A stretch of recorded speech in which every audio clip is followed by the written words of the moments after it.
Bismillahirrahmanirrahim. Assalamualaikum warahmatullahi wabarakatuh. Alhamdulillahirabbil alamin wa bihi nasta'in ala amri dunya waddin. Asyhadu an la ilaha illallah wa asyhadu anna Muhammadan abduhu wa rasuluh. Allahumma shalli ala Muhammadin wa ala alihi wa sahbihi ajma'in. Wa ba'du. Pelajaran kita siang ini adalah tafsir juz amma.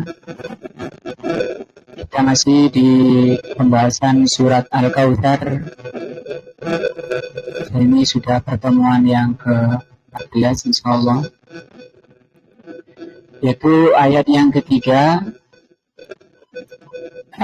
Inna syani'aka huwa al-abtar. Sesungguhnya orang yang membenci engkau dialah orang yang merugi. Sudah panjang lebar kita membahas hukum membenci apa yang dibawa oleh Rasulullah SAW.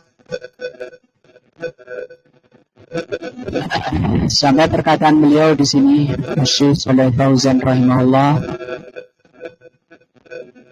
Fatabayyana min hadza, maka jelas dari pembahasan yang panjang yang sudah berlalu, annahu yajibu 'alal muslim, bahwa yang wajib bagi setiap muslim, an yukira, hendaknya wajib untuk menghormat, wa yahtarima, dan memuliakan kitab Allah yaitu Al-Quran, wa ahadits Rasul sallallahu alaihi wasallam, dan hadis Rasul sallallahu alaihi wasallam. Keduanya ini merupakan wahyu yang kita tidak boleh untuk membedakan atau melevelkan Al-Quran itu yang tertinggi, kemudian hadis sahih itu yang di bawahnya. Itu tidak, karena apa yang dibawakan oleh Rasul itu juga wahyu. Sudah kita bahas bahwa wahyu Allah itu dua, Al-Quran dan hadis. Allah mengatakan di dalam surat An-Najm, wa ma yantiqu 'anil hawa in huwa illa wahyun yuha. Apa yang disabdakan oleh Rasul itu wahyu, bukan nafsu. Wa la yuraddima 'alaihi ma syai'an, tidak boleh mendahulukan sesuatu terhadap Al-Quran dan Sunnah minal ara', apakah itu pendapat-pendapat atau pikiran-pikiran, wal madzhab, atau mazhab-mazhab. Imam siapapun tidak boleh didahulukan di atas Sunnah dan Al-Quran. War rogobat, maupun rogobat. Rogobat ini mungkin artinya motivator, ya, orang-orang yang suka memberikan motivator, mengkampanyekan ajaran-ajaran baru. Nah, itu tidak boleh kalau ajarannya atau seruannya bertentangan dengan Al-Quran dan Sunnah, siapapun orangnya. Yang lalu sudah kita bahas tentang perkataan Ibnu Abbas yang mengatakan, aku khawatir Allah akan menurunkan hujan batu untuk merajam kalian, karena aku katakan Rasulullah bersabda, tapi kalian mengatakan Abu Bakar dan Umar. Wasyahwat, apalagi syahwat. Syahwat ini malah penyakit, ya, penyakit hati itu dua, syahwat dan syubhat. Tapi kan kenyataannya banyak orang meninggalkan Al-Quran, meninggalkan Sunnah karena syahwat. Contohnya siapa? Yahudi. Yahudi itu sudah mengerti al-haq, mengerti hidayah. Sudah banyak rasul-rasul yang diutus pada mereka. Sudah diturunkan Alkitab, Taurat. Nah, tetapi mereka karena syahwatnya, sehingga para ulama mengatakan syahwat ini lebih parah daripada syubhat. Karena syahwatnya mereka bunuh para rasul, mereka tentang rasul, mereka rubah-rubah kitab Allah. Untuk apa? Memenuhi syahwatnya. Nah, Sehingga kata Sufyan al-Uyainah rahimahullah, man fasada'an ulama'ina, kalau ulama kita ini rusak, sudah tahu ini benar, ini salah, ini benar, masih dilanggar. Fafihi syabahun minal Yahud, maka itu serupa dengan Yahudi. Sudah tahu kebenaran kok dilanggar. Waman fasadaan ubadina, tapi kalau rakyatnya yang rusak, umatnya yang rusak, fafihi syabahun minan Nasara, itu serupa dengan Nasara. Karena orang Nasara itu beribadah tanpa dalil, beragama tanpa dalil. Kalau Yahudi sudah ngerti dalil tapi ditolaknya. Dan itu juga sabda Nabi ketika menafsirkan al-maghdubi buat dalil surat Al-Fatihah ya. Ghairil maghdubi alaihim waladdallin. Al-maghdubi itu Yahudi, dalil itu Nasara. Nah, hadza huwa muqtadal iman. Inilah tuntutan iman. Jadi tuntutan iman apa? Mendahulukan kitabullah dan sunnah Nabi. Jangan sampai ucapan tadi pendapatnya sendiri, madhabnya, apalagi jawabnya mendahului Al-Quran dan sunnah. Itu bukan ahlus sunnah yang seperti itu. Wa an yuhibba kitaballah wa sunnata rasulillah. Wajib muslim itu mencintai kitabullah, cinta pada kitabullah, dan cinta kepada sunnah Nabi. Itu hukumnya wajib. Wujud kecintaannya ya dia baca dan dia pahami, dia imani, kemudian dia amalkan. Karena Al-Quran diturunkan sebagai hudan. Allah berfirman, "Dzalikal kitabu la raiba fihi hudan." Sebagai petunjuk. Bagi siapa? Al-muttaqin, lil muttaqin. Di tafsirnya bahwa orang yang bisa menjadikan Al-Quran sebagai petunjuk itu hanya orang bertakwa. Orang yang di hatinya ada rasa takut kepada Allah. Kalau orang di hatinya tidak ada rasa takut, Al-Quran tidak berfungsi baginya. Hanya menjadi hujjah, menjadi pemutus alasan nanti ketika menghadap Allah. Namanya hujjah.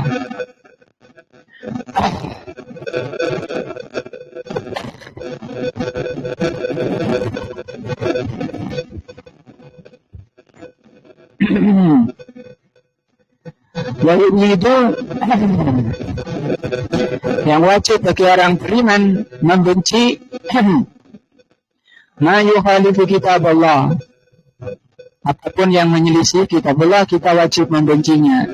Bukan malah dibela-bela. Semua ajaran, semua pemahaman, akidah, ibadah, akhlak yang menyelisih kitab Allah, wajib membencinya. Jadi di sini Allah mengaruniakan cinta dan benci di hati kita, dan Allah menurunkan aturannya. Membenci siapa yang dibenci oleh Allah, mencintai siapa yang dicintai oleh Allah.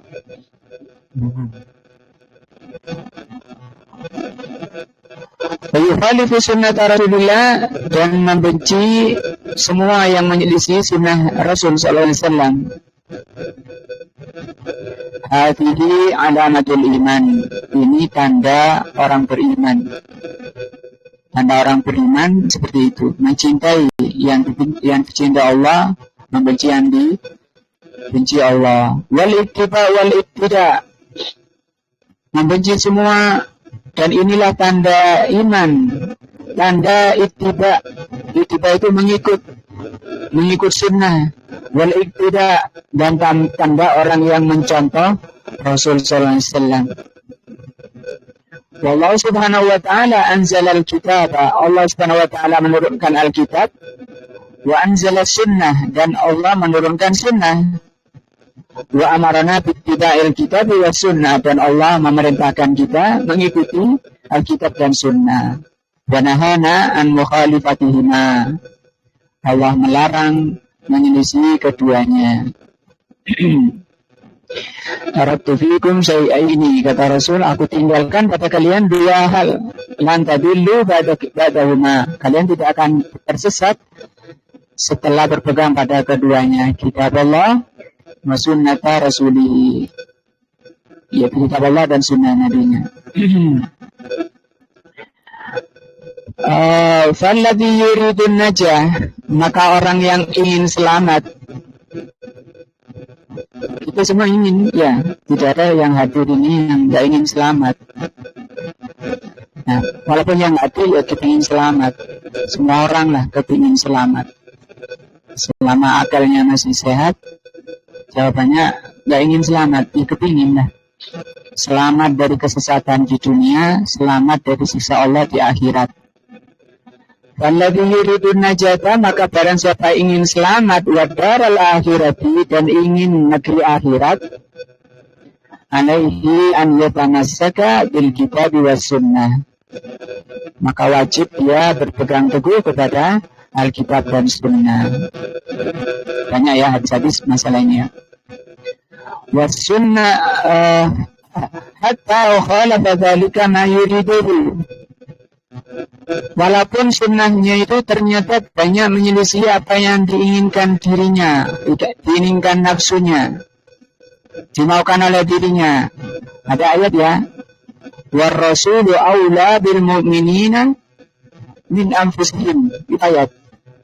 Rasul sallallahu alaihi wasallam itu lebih utama, ya, wajib diutamakan min anfusihim, ya, dari dirinya sendiri bagi orang mukminin.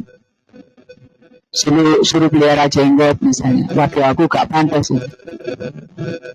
Nah, itu kan berarti dia kemudian tidak menjalankan sunnah Nabi, perintah Rasul ditinggalkan karena gak pantas bagi dirinya. Kita ingat ucapan siapa? Umar ibn al-Khattab. Wallahi ya Rasulullah, aku lebih mencintai engkau daripada segala sesuatu kecuali diriku.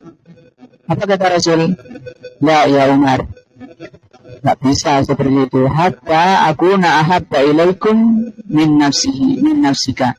Sampai aku engkau lebih dicintai walaupun dari dirimu sendiri. Maka Umar mengatakan langsung, wal'an ya Rasulullah, sekarang aku lebih mencintai engkau dari segala sesuatu, bahkan dari diriku sendiri. Wal'an ya Umar, sekaranglah wahai Umar. Nah, wa yastahi, dan menyelisih apa yang disukai. Nah, artinya di sini kesukaan, keinginan itu ditundukkan kepada Allah dan Rasul-Nya. Nah, fa'inal akibata, karena akibatnya, hasilnya nanti hamidatun. Walaupun kita harus memaksa nafsu kita, memaksa keinginan kita. Misalnya, yang memang Rasul mengatakan al-jannatu, huffatil jannatu bil makari. Surga itu diliputi dengan ketidaksukaan. Banyak perkara yang dibenci. Nah, wallahu jalla wa ala hakimun, Allah itu maha bijaksana, maha hakim, alimun, maha mengetahui. Yahrimu alaika hadha syai', Allah mengharamkan semua ini. Mengharamkan apa? Menyelisihi Alkitab dan Sunnah itu hukumnya haram. Wa in kunta tamilu, walaupun kamu condong, walaupun kamu ingin, senang, tapi ini tidak disukai oleh Allah, menyelisih Allah dan Rasul-Nya. Ya targhab fi, kau suka. Lakin Allah a'lamu bil ma'al, tapi Allah yang Maha tahu akhiran, wal awaqib, dan akibat. Kalau akibat kayak gini, ini mufrad tunggal ya, jamaknya ini awaqib. Akibat-akibat. Kalau Allah Ta'ala, Allah Subhanahu wa Ta'ala berfirman, kutiba alaikumul qitalu, diwajibkan atas kalian berperang. Wa huwa kurhun lakum, padahal perang itu kamu benci. Nah, kebanyakan orang nggak suka perang. Wa sa'an takrahu syai'an, ada kalanya kalian benci sesuatu. Wa huwa khairun lakum, padahal itu kebaikan bagimu. Dikatakan oleh Al-Imam Ibnu Qayyim rahimahullah tentang tentang ayat ini, kebanyakan manusia di dunia ini membenci perkara yang menjadikan kebaikan bagi dirinya. Perkara yang dibutuhkan untuk kemaslahatan dirinya itu malah dibenci. Kebanyakan orang seperti itu. Dan kebanyakan orang mencintai perkara yang membahayakan dirinya. Sehingga kebanyakan orang itu jelek, kebanyakan orang itu masuk neraka. Dalam hadis sahih Rasulullah mengatakan nanti di hari kiamat Allah memerintahkan Nabi Adam untuk memasukkan delegasinya ke neraka. Maka Nabi Adam bertanya, siapa mereka ya Allah ya Rabb? Dari 1000 keturunanmu 999 itu penghuni neraka. Nah, ini juga hadis yang sahih yang mendukung ayat ini. Kebanyakan orang itu memang jelek. Kebanyakan orang itu tidak menyukai kebenaran. Allah berfirman dalam ayat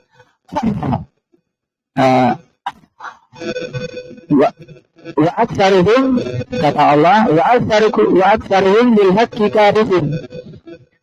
Wa aktsaruhum, kebanyakan manusia itu lil haqqi, terhadap kebenaran karihun. Kata karihun, membenci. Nah, wa aktsaruhum, kebanyakan manusia itu membenci kebenaran.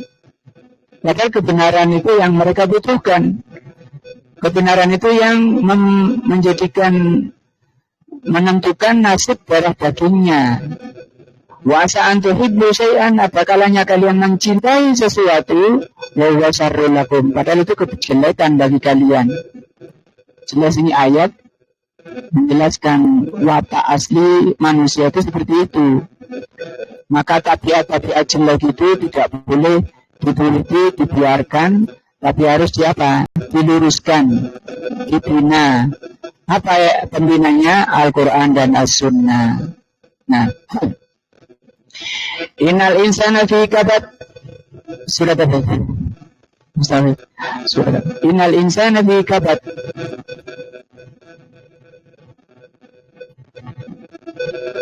Surat apa ya? Apa artinya? Sesungguhnya manusia itu susah itu angel.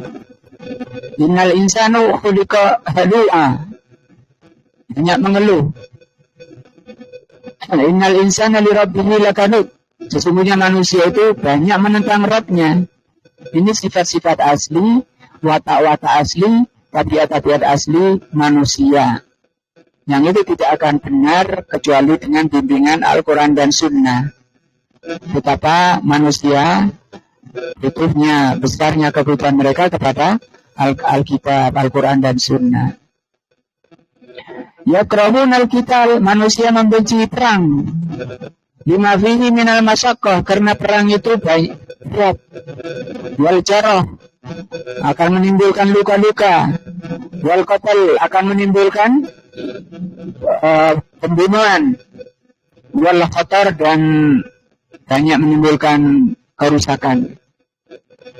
Karahatan nafsiyatan, tapi ini dibenci oleh sifat nafsu manusia, kemanusiaannya. La karahata diniyatan, secara agama, menurut agama itu tidak dibenci perang itu, malah diperintah.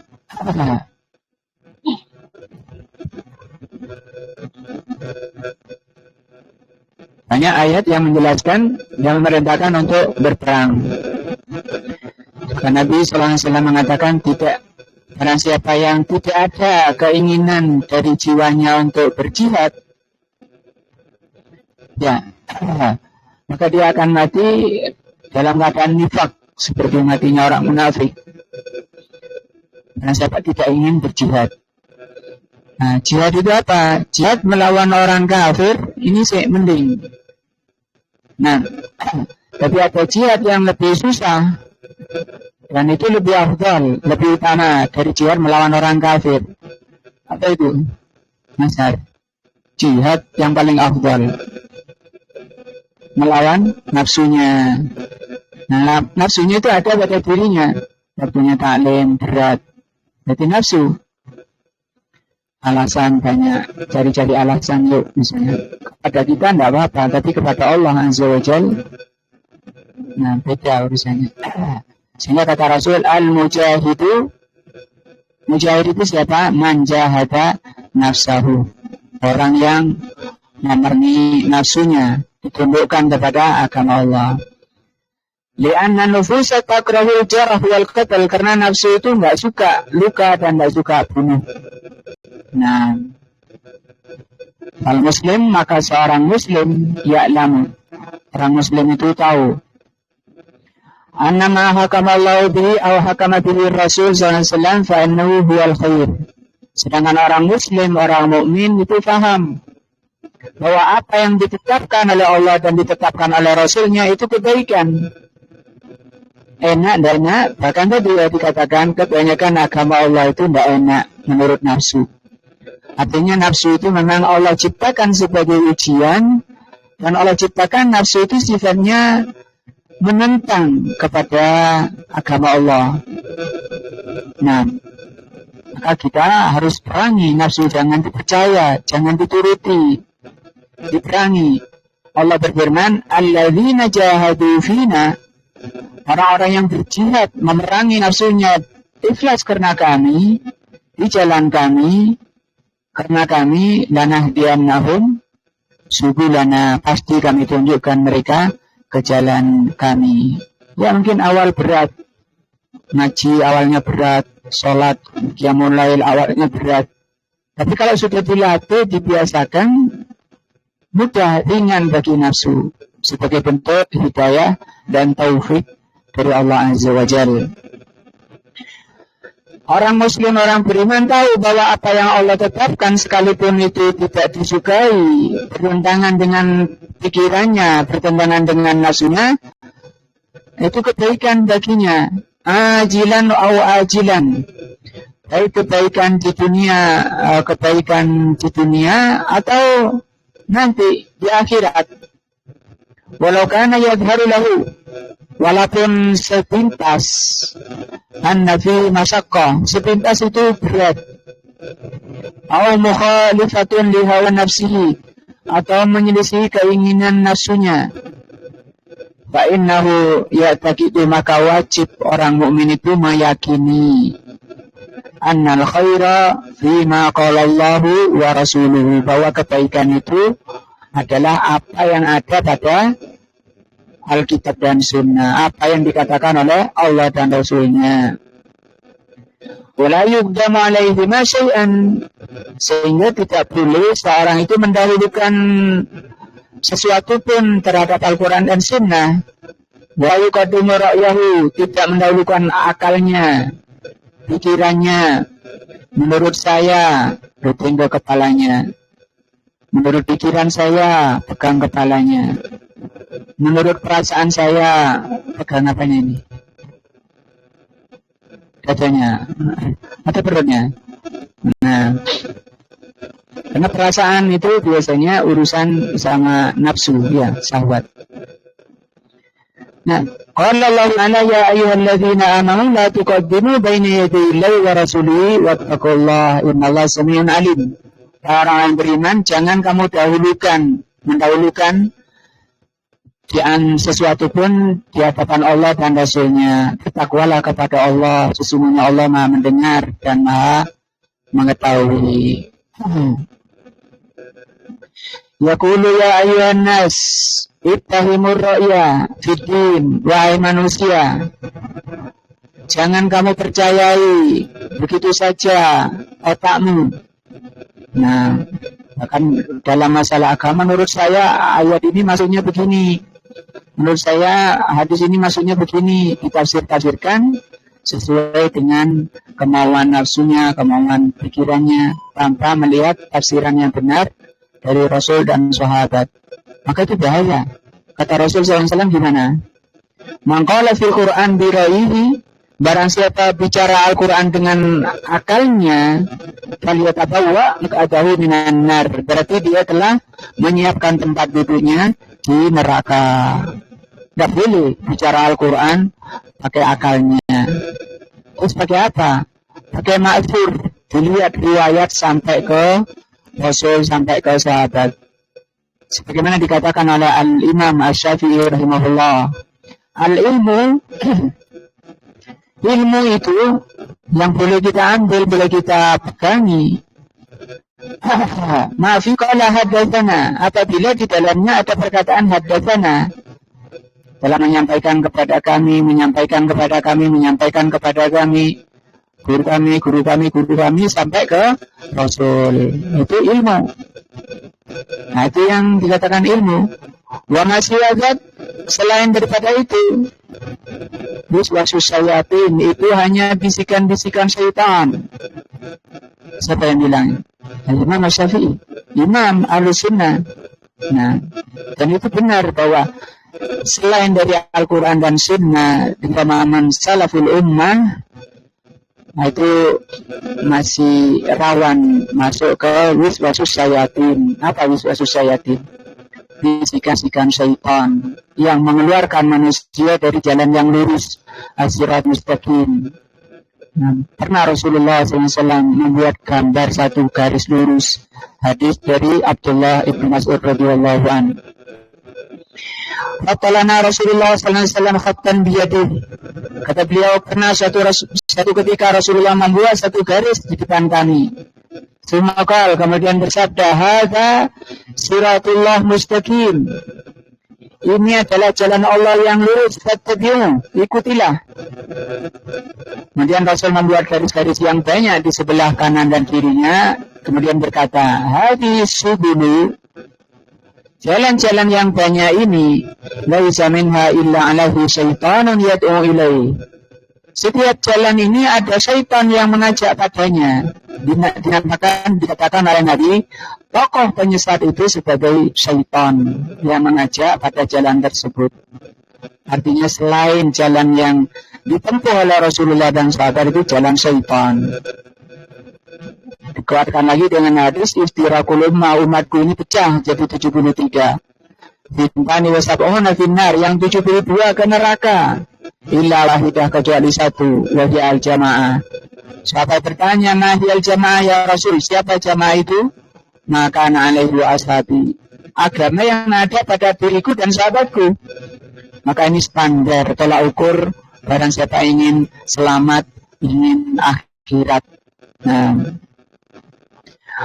walau ra'aitani yawma Abi Jundal ana rada amri Rasulullah SAW fajtahid wala alu. Saya kurang paham ini perkataan beliau. Nah.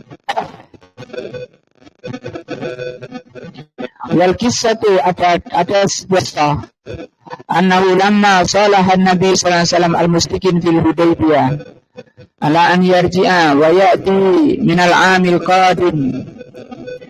Kisahnya, ada kisah yang menguatkan masalah ini ketika terjadi suluh perdamaian Hudaybiyah namanya antara Nabi dan musyrikin. Namanya perdamaian Hudaybiyah karena jadinya di Hudaybiyah. Agar Rasulullah SAW pulang tahun ini pulang, nggak boleh masuk Makkah. Wa minal amil qadim, dan tahun depan boleh, tahun ini nggak bisa. Sementara para sahabat memang sudah siap masuk, sudah perbekalan sudah disiapkan semuanya. Syaqqa dzalika ala Umar radhiyallahu anhu. Kejadian ini sangat memberatkan Umar. Kita jengkel sekali Umar ini dengan keputusan Nabi untuk kembali. Wa ala ghairihi, bahkan kepada selain Umar, bukan hanya Umar, cuma Umar ini orang paling berani. Sehingga dia menghadap ke Rasulullah SAW minas sahaba. Li'annahu dhahara lahum. Kenapa Umar jengkel? Karena sepintas. Jadi ya, masalah sepintas. Nampak bagi mereka, bagi Umar dan para sahabat, anna hadza intisarun lil kufar, bahwa Nabi ini membela orang kafir, manut. Nah, berarti dan berarti ini namanya manut kepada orang kafir, menolong orang kafir. Keyakinan Umar dan yang lainnya, zillatun lil muslimin, ini pelecehan terhadap muslimin. Nah, Lalu itu diantara isi perjanjiannya tidak boleh ada saling menyerang, ya. Tidak boleh saling menyerang. Ini malah peluang Nabi untuk berdakwah kemana-mana, nggak boleh musyrikin menyerang. Sehingga yang dipahami oleh para ulama, Fathu Mekah sebenarnya bukan dikuasainya Mekah, tapi ini Hudaybiyah setahun sebelumnya. Kenapa?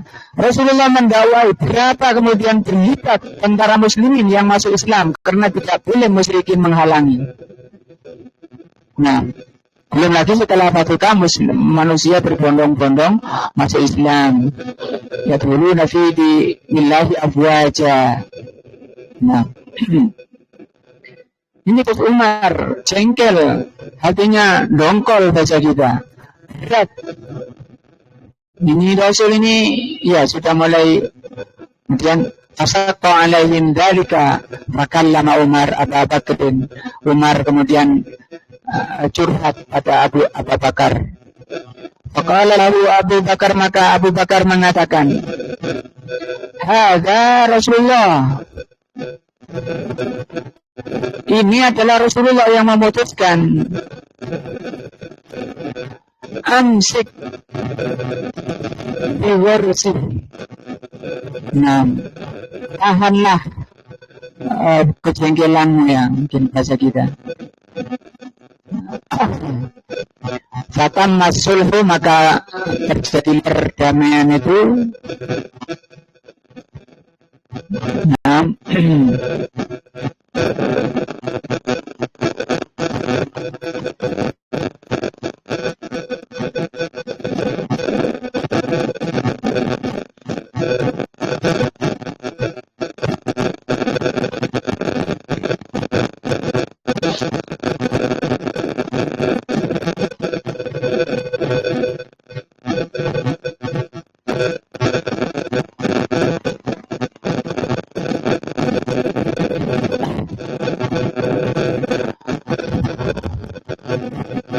ini ada halaman ini.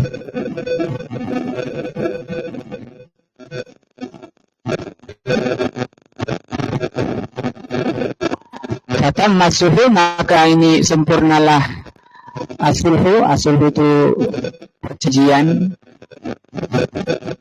Wa kana khairan lil muslimin, dan perjanjian itu sungguh itu kebaikan bagi muslimin.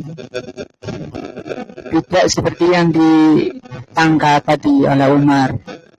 Wa billatun 'alal kafirin, dan itu merendahkan orang-orang kafir. Fasamallahu fathan, maka Allah namakan perjanjian Hudaybiyah itu sebagai fathan. Apa fathan ini? Mungkin bahasa kita ini kunci, ya, pembuka.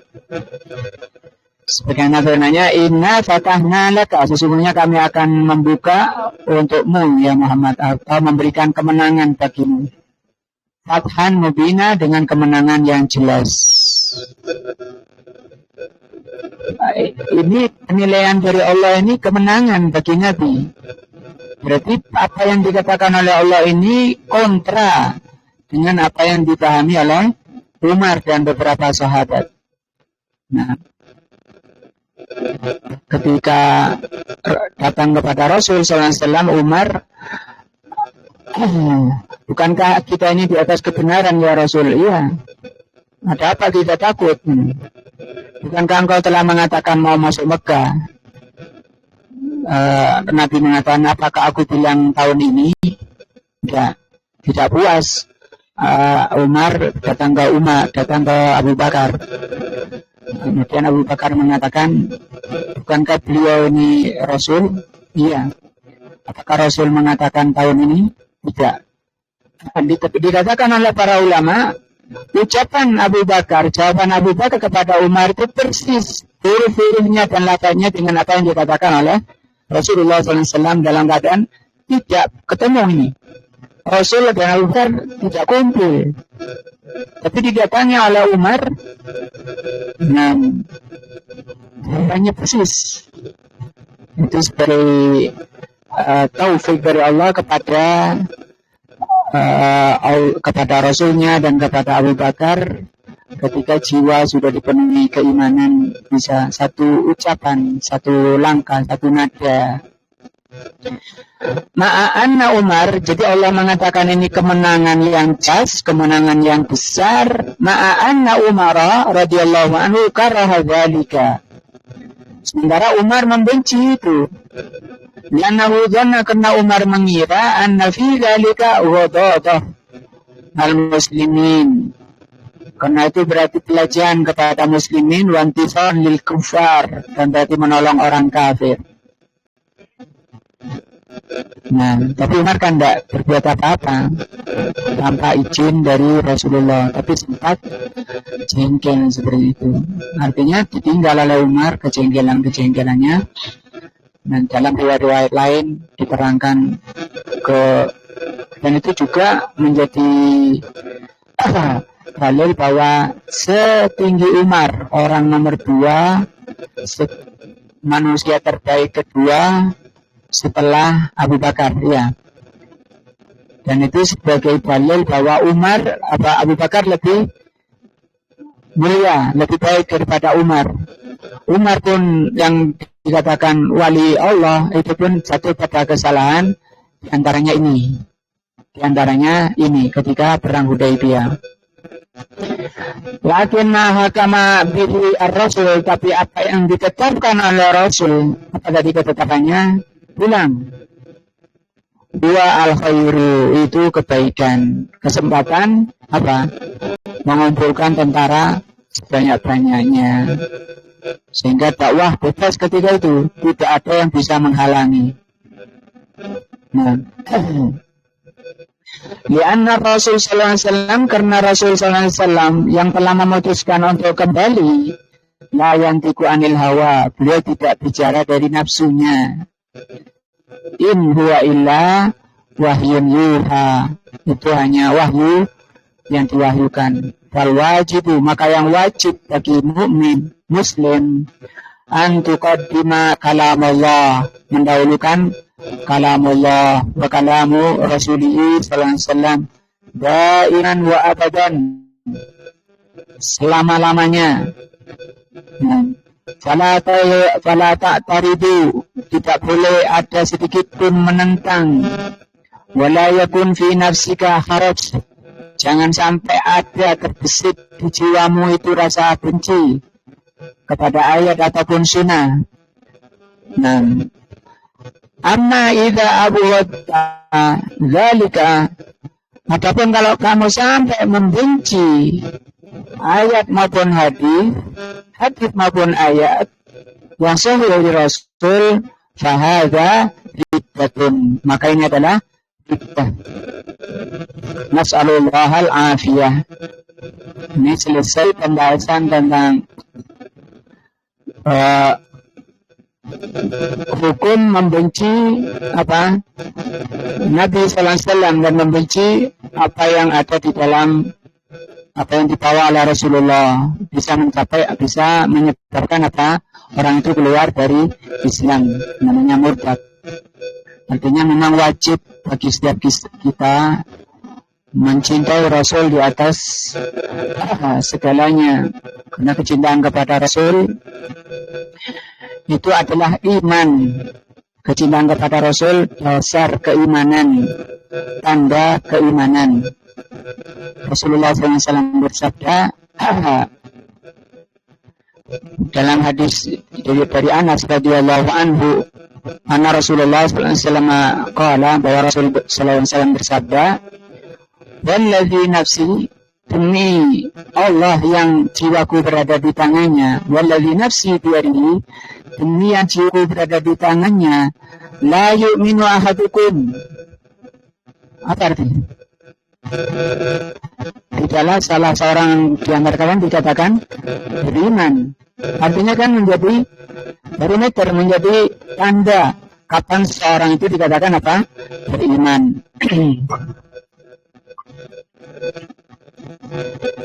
Tanda beriman itu bagaimana? Kata Rasul, Rasul bersumpah lagi di sini bahwa tidaklah seorang dikatakan beriman hatta aku na'aha ilaihi, sampai aku lebih dicintai oleh dirinya, oleh dia, lebih dicintai dari dirinya. Nah, min walidihi, juga dari kedua orang tuanya, wa waladihi, dan anak-anaknya, wan nasi ajmain, dan seluruh manusia. Nah, atau di hadis lain Rasulullah SAW mengatakan, hadis sahih juga, salatun, ada 3 perkara, mangkunna fihi wajada halawatal iman. Barang siapa yang ada padanya 3 perkara ini, dia akan merasakan manisnya iman, tenangnya jiwa, bahagianya hidup. Itu kalau orang itu ada padanya 3 perkara ini. Yang pertama, an yakunallahu wa rasuluhu ahab ilaihi mimma siwahuma. Yang pertama, menjadikan Allah dan Rasulnya lebih dia cintai dari selain keduanya. Jadi seterata kalau mau dibuat urutan, yang tertinggi itu Allah dan Rasulnya. Wa an yuhibbal mar'u, yang kedua, seseorang mencintai yang lain. Ahmad cinta Pak Hari, istrinya, Mbak Kawono cinta Mas Andi, dan seterusnya, lain-lainnya. La yuhibbu illa lillah, dia mencintainya karena Allah. Itu baru dia merasakan manisnya iman, bukan tendensi lain. Nah, yang ketiga, an yakraha, dia tidak suka an ya'uda ilal kufri, kembali jadi orang kufur. Karena yakrahu an yadzafa atau an yudzafa finnar, sebagaimana dia benci kalau dilemparkan ke dalam neraka. Nah, jadi ini hadis menerangkan bagaimana kita menata kecintaan kita. Dan para ulama menulis tanda orang yang menjadikan Allah dan Rasulnya lebih dicintai dari selain keduanya. Sebelum dibahas ciri-cirinya, kita lihat coba ayat yang semana dengan hadis-hadis tadi. Di surah At-Taubah ayat 24, Allah berfirman, Qul, katakan Muhammad, in kana aba'ukum. Nah, tadi an-nasihat main tadi ya, seluruh manusia di hadisnya. Dia berinci di sini. Di ayat, jika bapak-bapak kalian, nah, karena disuruh bapak, disuruh kemana? Sana peringatan Mauludan. Nah, dan Mauludan itu ngakunya apa? Cinta Rasul kan? Nah, disuruh bapak menghadiri Mauludan. Wa abnaukum, atau anak-anak mereka. Wa ikhwanukum, atau saudara-saudara. Berapa nih? 3 ya. Bapak, anak-anak, saudara-saudara. Wa azwajukum, yang keempat, istri-istri kalian. Wa 4. Wa ashiratukum, dan kerabat kalian. Bapak, anak, saudara, istri, kerabat. Berapa? 4. 5. Wa amwalun iftaraftumuha, yang ke 5. 6. Yang ke-6, harta yang kalian sukai. 6. Harta banyak ya. Wa tijaratun, ke-7. Wa tijaratun tasawna rasada, yang ke-7, perdagangan yang kalian takuti kerugiannya. Nah, taklim. Ini waduh lagi rame-ramenya, jam taklimnya pas bareng rame-ramenya. Wah ini, wa tijaratun, perdagangan tasawna kasada, yang kalian takuti kerugiannya. Yang ke-8, wa masakinu tardaunaha, dan rumah tinggal yang kamu sukai. Sehingga sibuk untuk memermak ganti porselen. Masih bagus porselennya. Ahabba ilaikum, semua ayat 8 ini lebih kamu cintai minallahi wa rasulihi, dari Allah dan Rasulnya, wa jihadin fi sabilillah, fi sabilihi, dan jihad di jalan Allah. Ya, tiga perkara ini, Allah, Rasulnya, dan jihad. Kenapa ini disebut dari awal? Karena memang ini yang selalu menjadi penghalang manusia. Ini yang selalu menjadi penghalang manusia, menjadikan Allah lebih dicintai. Coba ketika dipanggil oleh Allah, Allahu Akbar, Allahu Akbar. Padahal Allahu Akbar itu Allah lebih besar. Allah paling besar dari sekedar bapak, anak-anak, saudara, kerabat, perdagangan, harta, rumah. Ya. Wa rasulihi, dan rasulnya, wa jihad. Ayo kita berjihad, berdakwah. Karena berdakwah ini termasuk jihad yang lebih berat dan lebih afdal daripada sekedar mengangkat senjata, bawa pedang. Itu semua orang bisa, asalkan punya tenaga. Gampang latihan pedang. Tapi kalau melawan munafikun, para penyeru kesesatan, itu orang-orang khusus. Karena senjatanya adalah hujah, senjatanya ada dalil, itu lebih berat, lebih susah, dan itu hanya orang-orang khusus. Nah, maka kita jangan berat, walaupun cuma bawa pisang ke majelis ilmu supaya senang orang taklim, supaya agama Allah ini menyebar. Karena manusia ini mutlak butuh pada agama, keselamatan manusia ini berada di agama Allah. Semangat berjihad, berdakwah. Jadi, wah, butuh bensin. Ini yang jauh ada dari Malang. Butuh uang. Nah, namanya jihad, berdakwah. Tapi kan kita sering dapati susah untuk diajak dakwah. Nah, maka dari itu, apa kata Allah? Fatarabbasu. Fatarabbasu ini ancaman dari Allah. Maka tunggulah hatta ya'ti Allahu bi amri, sampai datang hukuman dari Allah. Siapa yang diancam ini?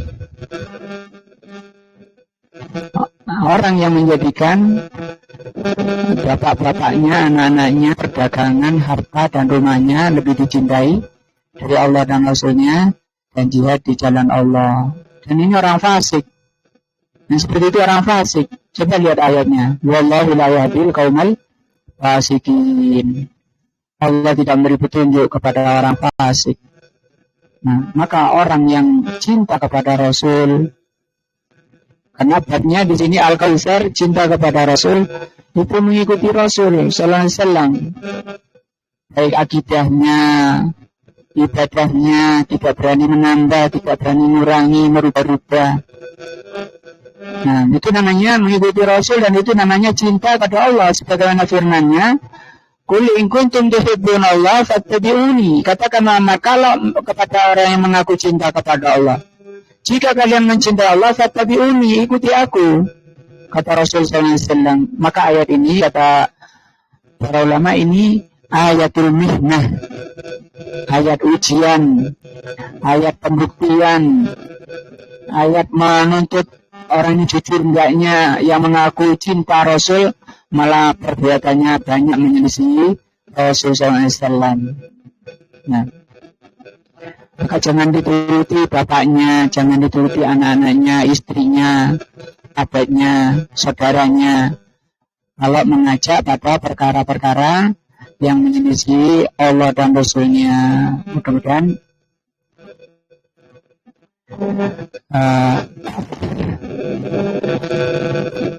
ini pembahasannya hukum membenci, ya. Bagaimana kalau mencela? artinya terus mencela sunnah. Dan ketika ada orang berjenggot lewat, ahlu sunnah lewat, di bunga imbe, ya kan ada seperti itu. Bagaimana kalau ini nggak munimbe ini yang kita bahas ini, nggak munimbe tapi agak kebencian, sinis pada orang yang ahlu sunnah, pada ahlu sunnah lewat, dia sinis. Itu golongannya anu itu loh. Golongannya Bang Stafik. Pak Gun, golongan apa?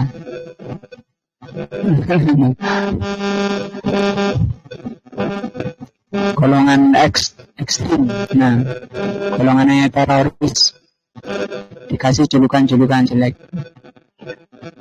Padahal kita tidak ada maksud apa-apa selain daripada mempelajari sunnah Nabi, mengamalkan sunnah Nabi, karena keselamatan kita dunia akhirat di sana. Nah, jadi kalau membenci saja itu sudah sampai ke murtad, bagaimana hukum mencelanya? Insya Allah akan dibahas pada pertemuan berikutnya. Jadi masih di dalam pembahasan surat Al-Kautsar ayat yang ketiga. Kemudian ini bisa meningkatkan iman kita, meningkatkan ketakwaan kita kepada Allah. Allah memberikan taufik dan hidayahnya di dunia dan di akhiratnya, serta menghapus kesalahan dan dosa kita, sehingga kita menghadap Allah husnul khatimah, hati yang bersih, qalbun salim. Subhanakallahumma wa bihamdika asyhadu an la ilaha illa anta astaghfiruka wa atubu ilaika. Wassalamualaikum warahmatullahi wabarakatuh.